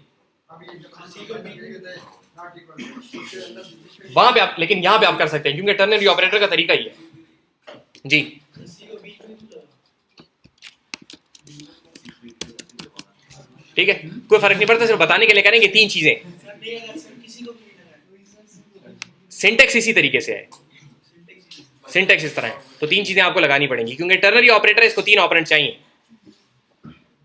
ठीक है जी, कॉलन मार्क आगे लगे सिंटेक्स ये है, आपके पास सिंटेक्स ये है कि तीन ऑपरेंड्स होंगे इसके। ठीक है, एक ऑपरेंड क्वेश्चन मार्क, दूसरा ऑपरेंड कोलन, तीसरा ऑपरेंड। ये इसका सिंटेक्स है, इसके अंदर हम चालाकियां नहीं कर सकते। सर इसमें स्पेस मैटर नहीं, स्पेसेस मैटर नहीं करती, वो सिर्फ आपको बताने के लिए स्पेसेस लगा रहा हूं। ठीक है जी, अच्छा देखें अब ये करता क्या है, इस इन टी को छोड़ दें और ये देखें इसको, सिर्फ ये हमारे पास लिखी है एक्सप्रेशन और ये आखिरी सेमीकोलन जो है ये तो रॉजर है, इसको तो छोड़ दें। सही है, देखें इसका तरीकाकार ये है टर्नरी ऑपरेटर का कि ये तीन ऑपरेंड्स लेता है। पहला operand must be a conditional statement. सही है, पहला जो ऑपरेंड है उसके लिए जरूरी है कि वो हो कंडीशनल स्टेटमेंट। सही है, और बाकी दो कुछ भी हो सकते हैं। तो ये इसका तरीकाकार क्या है, इसका तरीकाकार इफ वाला है कि अगर ये वाली जो कंडीशनल एक्सप्रेशन है, चूंकि कंडीशनल है तो ये दो में से क्या चीज रिटर्न करेगी, एक या ट्रू या फॉल्स, तीसरी चीज कोई नहीं रिटर्न कर सकती। कंडीशनल का यही मतलब है ना, चूंकि ये कंडीशनल है तो इसने हमें रिटर्न करनी है या ट्रू या फॉल्स। जब ये हमें ट्रू रिटर्न करेगा तो इस पूरी एक्सप्रेशन की जो वैल्यू होगी, जो रिटर्न वैल्यू होगी, जो इसको इवेल्युएट करके बनेगी, दैट विल बी दिस दरमियान वाली वैल्यू। ठीक है, और अगर ये फॉल्स रिटर्न करता है तो इसकी जो पूरी एक्सप्रेशन की जो वैल्यू होगी that will be this final value. ठीक है, इसको मैं रन करके बताता हूं फिर समझ आएगी। पहले उसूल सुने फिर रन करता हूं फिर समझ आएगी। कंडीशनल एक्सप्रेशन इवैल्यूएट करेंगे, कंडीशनल एक्सप्रेशन इवैल्यूएट करके अगर ट्रू आता है तो पूरे टर्नरी ऑपरेटर की इवैल्यूएशन का जो रिजल्ट होगा दैट विल बी दरमियान वाली वैल्यू। और अगर कंडीशनल एक्सप्रेशन फॉल्स आती है तो पूरी टर्नरी ऑपरेटर की एक्सप्रेशन की इवैल्यूएशन का रिजल्ट होगा आखिरी वाली वैल्यू। ठीक है, इसको रन करता हूं फिर एक मिनट बताता हूं। ठीक है, इसको रन कर लो फिर बताता हूं। देखें अभी हम इसको रन करें, 3 is greater than true, true है फॉल्स है, ट्रू है, तो इस पूरी ये जो पूरी चीज मैंने सिलेक्ट की हुई है इसकी वैल्यू फाइनल क्या हो जाएगी 7। ठीक है, जबकि अगर मैं यहां पे चले पहले इसको रन करते हैं, यहां पे इसको आउटपुट देना चाहिए t इज इक्वल टू 7। ठीक है, तो t इज इक्वल टू 7। सही है जी, सर ये 7 की जगह पे सर हम ट्रू लिख सकते हैं। कुछ भी लिख सकते हैं, यहां पे आप कुछ भी लिख सकते हैं। ठीक है, तो ये 7 और 3 कुछ भी हो सकते हैं, लेकिन ये इवैल्यूएशन के बाद बस ये रिजल्ट बनेगा। ठीक है, अच्छा जी, स्ट्रिंग लिख सकते हैं लेकिन स्ट्रिंग इस इंट में जाएगी नहीं। उधर स्ट्रिंग लिख सकते हैं लेकिन वो ऐसा होगा जैसे आप इंट के अंदर स्ट्रिंग डालने की कोशिश कर रहे हैं, दैट विल नॉट बी। यहां पे अगर लिख सकते हैं, बिल्कुल लिख सकते हैं, बिल्कुल फाइन। ठीक है जी, अच्छा देखें अगर हम कहते हैं 1 इज ग्रेटर देन ट्रू, ये ट्रू या फॉल्स है, फॉल्स, तो फाइनल जो रिजल्ट होगा इस पूरी एक्सप्रेशन का दैट विल बी 3। तो t इज इक्वल टू 3। ठीक है जी, अब सवाल ये पैदा होता है कि ये काम तो हम इफ से भी कर सकते थे। बिल्कुल आप इफ से कर सकते हैं, लेकिन अगर आप यही काम इफ से करेंगे तो आपको 4 लाइनें लिखनी पड़ेंगी, जबकि ये एक लाइन में हो गया। तो this is kind of a shortcut. ठीक है, ये बहुत ज्यादा C++ के अंदर बहुत ज्यादा ये इस्तेमाल होता है, आपको अक्सर देखने में मिलेगा। आमतौर पे रिकमेंडेशन यही है कि आप इफ के जरिए से काम करें, क्योंकि ये चीज जो है इसको समझने के लिए एक एवरेज प्रोग्रामर को थोड़ी सी देर लगती है। ठीक है जी, तो अगर कोई आपका कोड पढ़ रहा है तो आपको अगर समझ आती भी थी तो आपका कोड किसी और को समझने में दिक्कत होगी, उनके लिए बग्स आएंगे। ठीक है, तो इट्स नॉट रिकमेंडेड कि आप एटलीस्ट शुरू में ये काम करें। ठीक है, हमसे भी कभी कभी इसको लिखने में गलती हो जाती है, तो रिकमेंडेड यही है कि आप इफ देखें। मैं आपको बता इस वजह से रहा हूं क्योंकि अगेन जब आप औरों का कोड पढ़ते हैं तो वहां पे ये चीज आपको नजर आएगी C++ में। ठीक है जी, समझिए बात की जी। अगर ट्रू तो साइड पे लिखे फॉल्स साइड पे नहीं नहीं नहीं, इसका तरीका ये है, गलत नहीं होगा तो फिर गड़बड़ नहीं बन जाएगी सारी। बिल्कुल असल में तरीका इसका ये है कि पहले कंडीशनल एक्सप्रेशन है, फिर ट्रू वाले केस की तीसरा अगर 7 की जगह हम लिखे फॉल्स, बिल्कुल लिख सकते हैं, कोई मसला नहीं है। वो तो आपने वैसे उल्टा करना है ना, हां ये फिर भी नीचे फिर एरर नहीं है, ये अब आपकी लॉजिक है। अगर आप इससे कोई मकसद हल करना चाह रहे हैं तो ठीक है। ठीक है, सवाल ये है कि अगर यहाँ पे हम फॉल्स लिखेंगे तो जब ये ट्रू होगा तो फिर ये फॉल्स देगा, और जब फॉल्स होगा तो ट्रू देगा। अगर फॉर सम रीजन आप ये काम करना चाह रहे हैं, ठीक है, ये सेंस बनाता है कुछ केसेस में, लेकिन आपकी लॉजिक पे डिपेंड करता है। नहीं, इट्स अ कॉमन पैटर्न वैसे। ठीक है, अगर आप डीन्स लिस्ट पे हैं तो फिर आपको स्पोर्ट्स सोसाइटी में हम नहीं छोड़ेंगे पसंद। ठीक है, तो अगर वो ट्रू है तो ये फॉल्स करेंगे। तो ऑपोजिट्स होते हैं बीच में, ऐसे कोई अनकॉमन चीज नहीं है, लेकिन डिपेंड्स ऑन योर लॉजिक। उसका इस टर्नरी ऑपरेटर से कोई ताल्लुक नहीं है, वो आपकी अपनी लॉजिक है कि उसको आप इस्तेमाल कैसे कर रहे हैं। ठीक है जी जनाब, क्या चीज़ है? पाइथन में है टर्नरी, ठीक है, लेकिन पाइथन में इतना कॉमनली यहाँ इस्तेमाल होता है। ठीक है, अगर आप लोगों को इंटरेस्ट है तो आप लोग सर्च कर सकते हैं कि टर्नरी ऑपरेटर इन पाइथन, आपको मिल जाएगा। वो थोड़ा सा उसका सिंटेक्स जो है वो जरा सा यूं घुमा के है, ये भी बड़ा कोई सीधा नहीं है लेकिन उससे जरा सीधा ही है। ठीक है जी, अच्छा ये बात क्लियर है जी, यहाँ तक कोई मसला तो नहीं है इसमें? अच्छा जी, तो हम लोगों ने दो चीजें देख ली, वेरिएबल्स और ब्रांचिंग स्टेटमेंट्स। शुरू में मैंने आपको बताया था कि तीन चीजें होती हैं, तीसरी चीज क्या होती है? आइट्रेशंस। ठीक है, तो अभी आइट्रेशंस को हम देखना चाह रहे हैं। तो आइट्रेशन के लिए हमारे पास यहाँ पे एक और फंक्शन पड़ा हुआ है, वाइल टेस्ट। ठीक है जी, तो वाइल टेस्ट में जाते हैं। किधर है वाइल? ये वाइल टेस्ट हमारा। ठीक है, वाइल जी, ये वॉइड बेसिकली कह रहा है कि ये फंक्शन जो है कोई वैल्यू रिटर्न नहीं करता। ठीक है जी, सही है। अच्छा देखें, यहां पे हमने क्या किया है, वाइल के सेमेंटिक्स एग्जैक्टली वही हैं सी में जो कि पाइथन में वाइल के सेमेंटिक्स हैं, कोई फर्क नहीं है, सिर्फ सिंटेक्स का फर्क होगा। ठीक है, देखें पहले side int i is equal to 0 को सिर्फ इतना देख लें कि हमने एक वेरिएबल बनाया है आई, उसकी वैल्यू क्या है? 0। इसका वाइल से कोई ताल्लुक नहीं है। अब आगे हम आएंगे, वाइल का क्या उसूल होता है कि वाइल को आप बताते हैं एक ऐसी statement, conditional statement, conditional expression जो कि जब तक ट्रू रहेगी, वाइल के लफ्ज से पता चल रहा है कि जब तक ये कंडीशन ट्रू रहेगी वाइल की बॉडी एग्जीक्यूट होती रहेगी, जब ये कंडीशन फॉल्स हो जाएगी वाइल की बॉडी छोड़ के हम आगे चले जाएंगे। वही पाइथन वाला रूल है, कोई नई बात यहाँ पे नहीं है। सही है, सिंटेक्स का फर्क क्या है कि आपके पास कंडीशनल एक्सप्रेशन को हमने लिखना होता है पैरेंथेसिस में, जैसे इफ में था वैसे यहाँ पे भी हमें इसको पैरेंथेसिस में लिखना होगा। सही, उसके बाद जो बॉडी है, बॉडी को हम सेपरेट करते हैं ब्रेसेस के जरिए से। तो यहाँ पे ब्रेस आपके पास हमने लगा दी, यहां से लेके यहां तक आपके पास वाइल की बॉडी है। ठीक है जी, अच्छा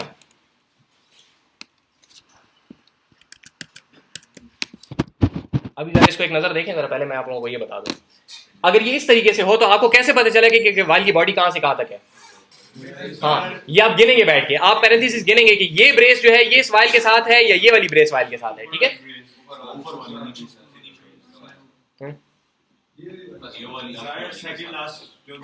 जी जी, क्योंकि यहाँ पे सिर्फ दो हैं, लेकिन अगर ये जो है ये बिल्कुल नीचे जाके हो और यहाँ पे दरमियान में कुछ और चीजें हो तो अब आपको क्या पता चलेगा कि ये कौन सी उसका है? जी, आमतौर पे फंक्शन आपके पास, ये इफ के फंक्शन को देखें ना, ये इफ का फंक्शन कितना बड़ा है। ठीक है, इफ का टेस्ट देखें कहां से शुरू है और कहां तक जा रहा है। ठीक है, तो ये मैं आपको बताना यहाँ पे ये चाह रहा हूँ कि मेहरबानी करके इंडेंटेशन किया करें, क्योंकि इंडेंटेशन जब आपके पास होती है तो आपको देखते साथ ही पता चल जाता है कि ये वाइल का ब्रैकेट है। ठीक है, इंडेंटेशन करेंगे, ये मैं काफी दफा पहले भी कह चुका हूँ। आप लोगों की जो असाइनमेंट होंगी, जो फाइनल का एग्जाम होगा, जो करेंगे वो तो आपको छोड़ता नहीं है, लेकिन अगर सी में इंडेंटेशन आप नहीं करेंगे तो सी का कंपाइलर नहीं खफा होता, मैं खफा होता हूँ, और चूंकि कंपाइलर आपको मार्क्स नहीं देता मैं देता हूँ, लिहाजा मैं आपके मार्क्स काटूंगा। ठीक है जी, पहले से बता रहा हूँ, क्योंकि बहुत सख्त बुरी आदत है और अनफॉर्चुनेटली स्टूडेंट्स बाकायदा इसके ऊपर बहस कर रहे हैं कि नहीं हम इंडेंटेशन नहीं करेंगे। गलती से रह जाए तो खैर है, आप जानबूझ के इंडेंटेशन नहीं क्यों करना चाह रहे हैं? ठीक है, this is the proper way, इसको फॉलो करेंगे, नहीं करेंगे तो मैं तो मार्क्स काटूंगा। ठीक है, आगे जो टीचर्स आपके आने वाले हैं वो जाने उनका काम जाने, तो वो फिर उस वक्त पता चलेगा। ठीक है, हाँ जी पिए। देखें, ये देखें आपके पास ये ब्रेस यहाँ से शुरू हो रही है और यहाँ पे खत्म हो रही है, ये सारी की सारी क्या है? वाइल की बॉडी है। अब वाइल की बॉडी में हम कर क्या रहे हैं? वाइल की बॉडी में हम सिंपली क्या कर रहे हैं कि इस आई की वैल्यू को आउटपुट कर रहे हैं। ठीक है, और उसके बाद हम ये जो चीज लिखी हुई है, this is incrementing the value of I. Increment का क्या मतलब है? Increase by 1। ठीक है, तो this I plus plus is the same as I plus is equal to 1। ठीक है, ये पाइथन में नहीं होता, ये प्लस प्लस जो है ये पाइथन में अलाउड नहीं है।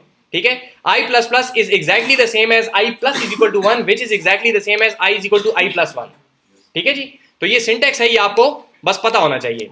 इस वजह से सी प्लस प्लस को हम कहते हैं सी प्लस प्लस, क्योंकि सी पहले से थी, उसके अंदर कुछ चीजें उन्होंने अपनी तरफ से ऐड की हैं, तो कुछ चीजें ऐड उसके अंदर हो गई तो सी प्लस प्लस हो गया। ठीक है जी, इसलिए सी प्लस प्लस को सी प्लस प्लस कहते हैं। ये पाइथन में क्यों नहीं है? ये पाइथन में इस वजह से नहीं है क्योंकि this is the root cause of a huge number of semantic bugs. ठीक है, इस वजह से जब पाइथन उन्होंने डिजाइन की तो उन्होंने कहा इसको तो हम नहीं छोड़ेंगे कम से कम लैंग्वेज में। ठीक है, इससे ये पता चलता है कि अगर आप लोग खुद भी कोड कर रहे हैं तो मेहरबानी करके प्लस प्लस मत इस्तेमाल करें। ठीक है, this is bad coding practice. आपको ये बहुत दफ़ा मिलेगी, हो सकता है कि आप लोगों के बाकी टीचर जो हैं आप लोगों को प्लस प्लस के जरिए से पढ़ाएं भी, ठीक है, बट इट्स हाईली अनरिकमेंडेड कि आप ये प्लस प्लस वाला सिंटेक्स इस्तेमाल करें। सबूत के तौर पे मैं आपको ये बता रहा हूँ कि जब पाइथन बनाने बैठे तो पाइथन के डिजाइनर्स ने कहा कि बहुत सारी चीज़ें हमने कहा कि सी में होती हैं, पाइथन में ना करें, होती हैं लेकिन ना करें, मेहरबानी होगी आपकी। इसका इन्होंने कहा कि ये तो हम छोड़ेंगे नहीं, ये इतनी बुरी चीज़ है, ठीक है। और इसके ऊपर जब हम इंट्रोडक्शन टू कंप्यूटिंग पढ़ाते हैं तो इसके ऊपर हम हफ्ता डेढ़ लगाते हैं मज़ेदार किस्म का, ठीक है, कि ये प्लस प्लस के अंदर क्या होता है, इसकी क्या इंट्रिकसीज हैं, इससे क्या फ़र्क पड़ता है, अगर आप प्लस प्लस आई लिखेंगे तो क्या होगा, आई प्लस प्लस लिखेंगे तो क्या होगा, इनको जब आप एंड करेंगे तो क्या होगा, जब आप इनको आपस में प्लस करेंगे तो क्या होगा। इन सारी बातों का जवाब मैं आपको सीधे से आसान अल्फाज में दे रहा हूँ कि मत करें। आई प्लस प्लस अगर सिर्फ लिखा है ना आपने कहीं पे इंक्रीमेंट करने के लिए, आप कहना चाह रहे हैं आई प्लस इज इक्वल टू 1, सिर्फ इतनी जगह तक इट्स फाइन। अगर आप इसको किसी भी कॉम्प्लिकेटेड एक्सप्रेशन में डालना चाह रहे हैं तो मत डालें, दैट्स इट, ठीक है। जिन लोगों ने पहले सी प्लस प्लस पढ़ी हुई है मैं उनकी खातिर ये बता रहा हूँ, जिन्होंने नहीं पढ़ी हुई तो वो तो खैर ठीक है, उनको तो पता नहीं है कि ये हम क्यों इस्तेमाल करेंगे। देखें आपने लिखना है, आप यहाँ पे आई प्लस प्लस अगर सिर्फ आपने इंक्रीमेंट करना है तो लिख लें, खैर है, ठीक है, लेकिन आमतौर पे अगर आपने कोई भी काम करना है तो I is equal to I plus 1 लिखें या I plus is equal to 1 लिखें जी, ठीक है, या सीधा I is equal to I plus 1 लिखें। सीधा सा उसूल जो आपको बता रहा हूं वो ये है कि आई प्लस प्लस इज वैलिड, ठीक है, आपको औरों के कोड में मिलेगा, आप खुद मत करें। जब आपको जरूरत इसकी पड़ेगी, आपको ये करना पड़ेगा, उस वक्त तक आप लोग कर्नल प्रोग्रामर्स होंगे तो आपको हमारी मेरी बात की जरूरत नहीं होगी, ठीक है, उस वक्त आप लोग खुद इंडिपेंडेंट होंगे, मुझे फोन करके कहेंगे सर आपने कहा था मैं लगा रहा हूँ यहाँ पे, ठीक है, आपकी ऐसी की तैसी, ठीक हो गया, समझ आ गई बात की। इस वजह से बता रहा हूं क्योंकि इसकी वजह से अक्सर बग्स आते हैं और इसी वजह से हमें ये सेशनल्स में और एग्जाम्स में देने का शौक है, क्योंकि ये हल नहीं होता आराम से, ठीक है। तो अगर ये आराम से हल नहीं होता इसका मतलब है कि इसकी वजह से सेमेंटिक बग्स आएंगे। मजा आ रही ना बात की, एक एक्सप्रेशन को इवेल्युएट करने में अगर आपके 5 मिनट लगते हैं इसका मतलब है कि उसके अंदर बग्स आने के चांसेस बहुत हैं, क्योंकि आपसे गलती के चांसेस ज्यादा होंगे।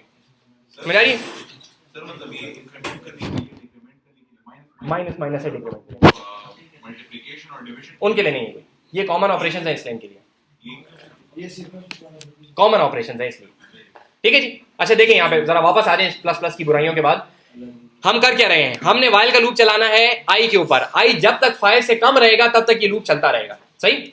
तो आई को हमें चेंज करना पड़ेगा, अगर आई को हम चेंज नहीं करेंगे तो फिर तो इनफिनिट लूप हो जाएगा, क्योंकि आई के ऊपर हम चेक कर रहे हैं और अगर आई चेंज नहीं होगा तो ये कंडीशन कभी भी फॉल्स नहीं होगी, ठीक। तो आई को हम चेंज किस तरह करते हैं, आई को हम इंक्रीमेंट कर रहे हैं, तो ये चीज हमें क्या आउटपुट करके देगी, 0 से स्टार्ट करेगा, आउटपुट क्या करेगा 0, आई क्या हो जाएगा 1, वापस जाएगा, कंडीशन ट्रू है, यहाँ पे आगे आउटपुट करेगा 1, फिर 2, फिर 3, फिर 4, जब आई यहाँ पे 5 हो जाएगा तो ये वापस जाएगा 5 इज लेस देन 5, ट्रू और फॉल्स, फॉल्स, तो वाइल छोड़ के यहाँ पे नीचे आ जाएगा एंड दैट्स इट, ठीक है। तो 0 से लेके कहां तक आउटपुट करेगा, 4 तक, ठीक है जी,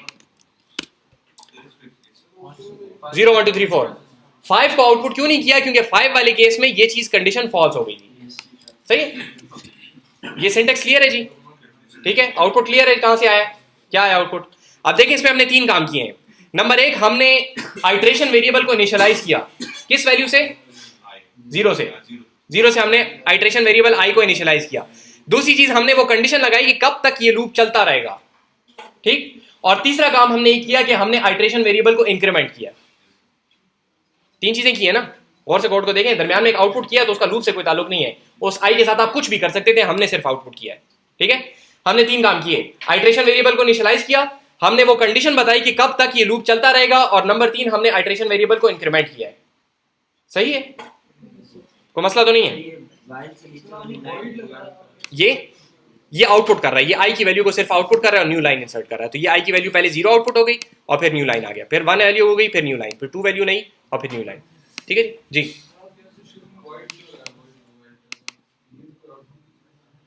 वॉइड वैल्यू बताता है कि फंक्शन रिटर्न वैल्यू क्या करेगा, ये है आउटपुट कंसोल के ऊपर, ठीक। हाँ ये ज़हन में रखें बात, ठीक है। ये फंक्शन कोई वैल्यू आउटपुट नहीं करता, ये जो चीज ये कर रहा है वो कंसोल के ऊपर राइट कर रहा है, उसको भी हम आउटपुट कहते हैं, लेकिन वो फंक्शन का आउटपुट नहीं होता, वो कंसोल के ऊपर आउटपुट होता है, जिसको हम कहते हैं कंसोल के ऊपर प्रिंट करना, कंसोल के ऊपर राइट करना। That is not the output of the function, that is a function doing something extra which is to write on the console, ठीक है। लेकिन लफ्ज उसके लिए आमतौर पर आउटपुट का इस्तेमाल करते हैं, लेकिन that is different from the function output. Function output क्या होती है, फंक्शन जो वैल्यू रिटर्न करता है, ठीक है। ये सेशनल में भी दिया था और फाइनल में भी शायद दोबारा भी दूंगा, तो इस वजह से इसको अच्छे तरीके से समझे बात को। सही है जी, ठीक है जी, क्लियर है यहाँ तक? 3 चीजें हमने की, आइट्रेशन वेरिएबल को इनिशियलाइज किया, कंडीशन बताई कब तक लूप को चलना चाहिए, आइट्रेशन वेरिएबल को इंक्रीमेंट किया। ठीक है जी, इन्हीं 3 चीजों को करने के लिए हमारे पास एक शॉर्टकट मौजूद है, शॉर्टकट तो नहीं कह सकते उसको, एक और डिफरेंट तरीका मौजूद है जिसको हम कहते हैं फॉर का लूप। किधर है फॉर का लूप? फॉर के लूप के अंदर देखें, फॉर के लूप का सिंटेक्स ये है कि आपके पास आगे पैरेंथेसिस होते हैं और पैरेंथेसिस के अंदर 3 डब्बे होते हैं, ये एक डब्बा, ये दूसरा डब्बा और ये तीसरा डब्बा। ठीक है जी, ये 3 डब्बे हैं आपके पास, 1 2 और 3। इन 3 डब्बों को आप सेपरेट करते हैं सेमीकोलन के जरिए से। आमतौर पे हम लोगों ने कॉमा के जरिए से सेपरेशन की हुई, यहाँ पे सेमीकोलन से हमने 3 डब्बे बनाए। सिंटेक्स है, ये क्यों है इसमें कोई बात नहीं है, बस सेमीकोलन के जरिए से हमने 3 डब्बे बनाए। इसके अंदर हम एग्जैक्टली वही 3 चीजें लिखेंगे जो हमने वाइल में लिखी थी। नंबर 1, आइट्रेशन वेरिएबल को किस वैल्यू से इनिशियलाइज करना है। नंबर 2, ये लूप कब तक चलेगा। और नंबर 3, आइट्रेशन वेरिएबल को इंक्रीमेंट कैसे करना है। ठीक, सर इसमें इंक्रीमेंट खुद नहीं करेगा? नहीं जैसे नहीं, ये इंक्रीमेंट खुद नहीं करता। आपके पास पहले इसको देखें, फिर पाइथन और सी की बहस में आते हैं थोड़ी देर बाद। जी जी जी, देखें यहाँ पे ये जो 3 चीजें हैं, इन 3 चीजों के लिए जरूरी है कि आप आगे पीछे पैरेंथेसिस लगाएं, दरमियान में 2 सेमीकोलन लगाएं, तो 3 डब्बे बन गए आपके पास। अब पहले डब्बे में आप लिखें, इधर से पहले डब्बे में आप लिखेंगे कि आपने आइट्रेशन वेरिएबल कौन सा है, उसको इनिशियलाइज कहां से करना है। दूसरे वेरिएबल में आप बताएंगे, दूसरे डब्बे में आप बताएंगे कि इसकी कंडीशन क्या है, ये लूप कब तक चलेगा। और तीसरे में आप ये बताएंगे कि ये इंक्रीमेंट कैसे होगा। और बॉडी में आप क्या करेंगे, जो आप करना चाहते हैं वो करेंगे। हम बॉडी में क्या करना चाह रहे हैं, सिर्फ आउटपुट। ठीक है, 1 मिनट इसको रन करता हूं, फिर जरा वापस आते हैं बैच की तरफ। नहीं, वाइल को असल में वाइल का तरीका ये कि वाइल आपसे सिर्फ लेता है कंडीशन, वाइल और चीजें नहीं लेता, तो बाकी चीजें आपको इधर उधर डालनी पड़ती है। ठीक है जी, देखें हम इसको रन करेंगे, 0 से स्टार्ट करेंगे, i is less than 4 तक इसको एग्जीक्यूट करेंगे। ठीक है, जब i is less than 4 हो जाएगा, फॉल्स हो जाएगा, फिर आप रुक जाएंगे। तो ये क्या आउटपुट करेगा, 0 1 2 3। 4 नहीं करेगा क्योंकि 4 is less than 4 में फॉल्स हो जाएगा और हम लूप से बाहर आ जाएंगे। ठीक, तो 0 1 2 0 1 2 3 सही है जी। इसको जरा मैं वापस 5 कर देता हूं ताकि ये और वाइल एक जैसे हो जाए। 0 1 2 3 4 आउटपुट कर दें दोनों।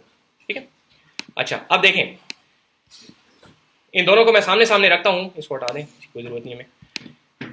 इसमें क्या हो रहा है, वेरिएबल को इनिशियलाइज करो, आइट्रेशन वेरिएबल को। यहां पे क्या हो रहा है, आइट्रेशन वेरिएबल को इनिशियलाइज करो। आइट्रेशन वेरिएबल को कब तक चलाना है, आइट्रेशन वेरिएबल को कब तक चलाना है। ठीक है, आइट्रेशन को कब तक चलाना है, इंक्रीमेंट कैसे करना है, इंक्रीमेंट कैसे करना है। तो C++ में वाइल लूप और फॉर लूप एग्जैक्टली एक जैसे हैं, दोनों में कोई फर्क नहीं, शक्ल का फर्क है सिर्फ। ठीक है, वही 3 काम आप वहां भी कर सकते हैं, वही 3 काम आप यहां भी कर सकते हैं। ठीक है, तो कभी आप फॉर इस्तेमाल करते हैं अपनी, बस आपको देखने में शक्ल इसकी अच्छी लग रही होती है, कभी आप वाइल इस्तेमाल करते हैं। ठीक है जी, तो पाइथन में हमारे पास एक खास मकसद था फॉर का। क्या था कि फॉर आगे आपसे क्या लेता था, कोई लिस्ट लेता था, और लिस्ट के ऊपर तो हमने वहां पे बताया था कि फॉर तब करेंगे जब आपको पता हो कि मैंने कितने स्टेप्स लेने हैं, और वाइल आप तब करेंगे जब आपको पता हो कि मैंने पहुंचना कहां तक है। एंड कंडीशन अगर आपको पता हो तो वाइल इस्तेमाल करें, स्टेप्स आपको पता है तो फॉर इस्तेमाल करें। C++ में ऐसी कोई बात नहीं है, ये दोनों लूप्स एग्जैक्टली एक जैसे हैं। ठीक है, दोनों को देखें, दोनों के पार्ट्स एक जैसे हैं, दोनों के वर्किंग बिल्कुल एक जैसी है, इन दोनों के अंदर कोई फर्क नहीं है। ये हिस्टोरिकली दोनों चले आ रहे हैं सी में, तो बस दोनों चले आ रहे हैं। ठीक है, कभी हम फॉर इस्तेमाल करते हैं, कभी हम वाइल इस्तेमाल करते हैं, दोनों के अंदर कोई फर्क नहीं है। सही है, इसके अलावा C++ में कुछ और लूप्स भी आपके पास हैं। ठीक है, जो कि लोग पढ़ाते हैं, मैं नहीं पढ़ाता, दे आर यूजलेस मोर और लेस। ठीक है जी, बहुत हार्डली कहीं कहीं पे वो इस्तेमाल होते हैं, उनका यूज केस इतना कम है कि उसके ऊपर यहाँ पे टाइम लगाने की जरूरत नहीं। नाम सिर्फ आपको बता देता हूं, एक लूप है जिसका नाम है डू वाइल। ठीक है, डू वाइल, कंडीशन एंड में देते हैं सर। उसमें कंडीशन आखिर में होती है, बहुत ज्यादा उसकी फिक्र करने की जरूरत नहीं है। ठीक है, क्योंकि they are almost never used. सही है जी, मेरी बात ये नाम इस वजह से बता रहा हूँ क्योंकि कल को आपसे कहा जाएगा कि जी आपने डू वाइल लूप पढ़ा है, तो ये तकरीर आप कम अज कम आगे कर सकें। ठीक है, वरना अगर कोई कहेगा कि डू वाइल लूप और आप कहेंगे कि वो क्या होता है, तो वो ऐसा लगेगा जैसे आपको पता ही नहीं है। तो एक होता है बात का ना पता होना, और एक होता है बात का पता होना and you are choosing not to study it. ठीक है, बिकॉज इट्स यूजलेस। ठीक है, और कौन से सर? आई डोंट नो, किसी को पता है कोई और लूप्स C++ में? सर इन इन इन इन दो की भी जरूरत नहीं है, एक से काम चलता है, लेकिन ये दोनों आपको बहुत ज्यादा देखने में मिलते हैं, इस वजह से ये दो बता दिए। ठीक है जी, दोनों में कोई फर्क यहाँ पे नहीं है। क्लियर है जी, कोई मसला तो नहीं है जी। तो ये हो गया वाइल और फॉर। तो हमारे पास तीन जो फंडामेंटल चीजें थी वो हम लोगों ने यहाँ पे कवर कर ली हैं। कौन कौन सी? वाइल काम करता तो वो हमने करना वाइल में वाइल जो काम पाइथन में करता था वो तो काम हमने यहाँ पे वाइल में देख लिया। ठीक, फॉर जो काम करता था कि इस लिस्ट के ऊपर लूप चलाओ, वो सी में आपके पास डायरेक्ट नहीं है, उसकी आपको लॉजिक बनानी पड़ती है। अगर आप कहते हैं ना कि ये मेरे पास लिस्ट है, इसके हर एलिमेंट के ऊपर कोई काम करो, तो वो काम आपको लॉजिक से बनानी पड़ती है, वो आपके पास तैयार नहीं है सी में। स्विच स्टेटमेंट उन चीजों में शामिल है जो कि फजूल चीजें, इनका कोई मकसद नहीं है, नहीं इस्तेमाल करनी चाहिए, मत इस्तेमाल किया जाए। ठीक, हाँ, वो असल में बताने की कोई इस वजह से जरूरत नहीं है। देखें इधर, देखें इधर, देखें भाई, उन्होंने सवाल पूछा तो उसको देख लें। आपके पास इफ क्या करता है, कंडीशन चेक करता है, और कंडीशन चेक करने के बाद क्या करता है, अगर कंडीशन ट्रू है तो अपनी बॉडी एग्जीक्यूट करता है, वरना आगे चला जाता है। ठीक है, लेट से ये कंडीशन हो गई फॉल्स, सही है, आप कहाँ गए, एल्स में। एल्स ने क्या करना है, अपनी बॉडी को एग्जीक्यूट करना है। तो एल्स की बॉडी के अंदर ये ब्रेसेस भी हो सकती हैं, और अगर आपने कोई एक स्टेटमेंट लगानी है तो आप इन ब्रेसेस को छोड़ भी सकते हैं। सही है, गौर से देखें इधर, अगर कोई एक स्टेटमेंट लगानी है तो आप इनको छोड़ भी सकते हैं। अब मैं ये कह रहा हूं कि जो एक स्टेटमेंट मैं लगाना चाह रहा हूं वो एक स्टेटमेंट खुद क्या है, दैट इज एन इफ। सही, और इफ के आगे क्या होती है, कंडीशन, और इफ की अपनी बॉडी होती है। सही है, इससे क्या बन गया, एल्स इफ, जो हमने वहां पे एलिफ देखा था, एलिफ देखा था ना। तो एल्स इफ सी के अंदर कोई नई चीज नहीं है, वही इफ जो है उसको आप जब इस तरीके से डिफरेंट तरीके से देखना तो वो एल्स इफ बन जाता है। अब यहां पे जब आप एल्स लगाएंगे तो ये एल्स किसका एल्स है, इस इफ का एल्स है। ठीक है, तो ये दो इफ आपको नजर आ रहे हैं, ये उसी तरीके से नेस्टेड इफ है। क्यों? क्योंकि ये इफ जो है ये इस एल्स के अंदर है। तो ये ऐसा ही है जैसे आपने यूं लिखा होता।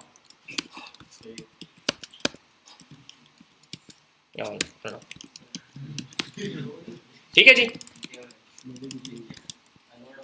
एल्स है, एल्स की बॉडी में क्या है, एल्स की बॉडी में एक इफ है। ठीक है, लेकिन शक्ल उस तरह चाहिए, एल्स भी हो, एल्स डायरेक्टली हो सकता है, इसके बाद एल्स अकेला नहीं आता, एल्स है वरना, मतलब वरना अकेला तो डायरेक्ट आप धमकी नहीं दे सकते ना, वरना कर दूंगा तो पहले कोई ऑप्शन तो देना उसमें। हाँ, यहाँ पे भी ऑप्शन है, अगर एल्स ना लिखें ठीक है, अगर आप एल्स नहीं लिखते ठीक है। एक मिनट, जब हम कर रहे होते इफ में कोई स्टेटमेंट देता है जी, में कोई हाँ, तो ये देखें ना, इफ लिखें एल्स ना लिखें, फाइन। इफ का उसूल क्या है, अगर ये रन होगा, अगर ये ट्रू होगा तो अपनी बॉडी एग्जीक्यूट करो, वरना छोड़ो आगे चले जाओ। अगर एल्स है तो एल्स कहता है कि अगर वो नहीं था तो फिर मैं एग्जीक्यूट हो जाऊंगा। ठीक, इसको जरा मैं वापस कर दूं। तो एल्स इफ यहां पे आपके पास मौजूद है, एल इफ डायरेक्ट मौजूद नहीं है, लेकिन इसी इफ को आप नेस्टेड कर दें तो आपके पास एल्स इफ ऑटोमेटिकली बन जाता है। ठीक है जी, सवाल चले, ये स्लेट पे अपलोडेड भी है, इसको अभी एग्जीक्यूट करें। ठीक है, जिन लोगों ने पहले वाला एग्जीक्यूट नहीं किया हुआ, उसके साथ कंफर्टेबल नहीं है, तो पहले उसको एग्जीक्यूट करें, क्योंकि डायरेक्ट इसको करेंगे तो कोई सवाल ही पैदा नहीं होता कि ये सही रन हो जाएगा। ठीक है, जो बिल्कुल हेलो वर्ल्ड शुरू का आउटपुट करवाया था वो करें, वेरिएबल्स वाला एग्जीक्यूट करें, और फिर इसके ऊपर आएंगे, फिर समझ आएगा। अगर हेलो वर्ल्ड वाले को आपने 4-5 दफा एग्जीक्यूट नहीं किया तो आप लोगों से ऐसी मिस्टेक्स होंगी जो कि कंपाइलर के साथ भी मसला होगा, और कागज पे तो आपको पता ही नहीं चलता कि एरर आ रहा है, तो बिल्कुल हालत होगा। ठीक है जी, इसलिए बता रहा हूं कि वो काम जरूर करें। अगर वो करेंगे तो कम से कम प्रोग्राम जो है वो प्रोग्राम की शक्ल में तो आ जाएगा ना। ठीक है, वरना आपको कहा कि प्रोग्राम लिखें और उसके अंदर अगर मेन का फंक्शन नहीं है तो that is not an executable program, एक बड़ा सारा उसके ऊपर काटा आता है। ठीक है जी, करें, रन करें अभी जी।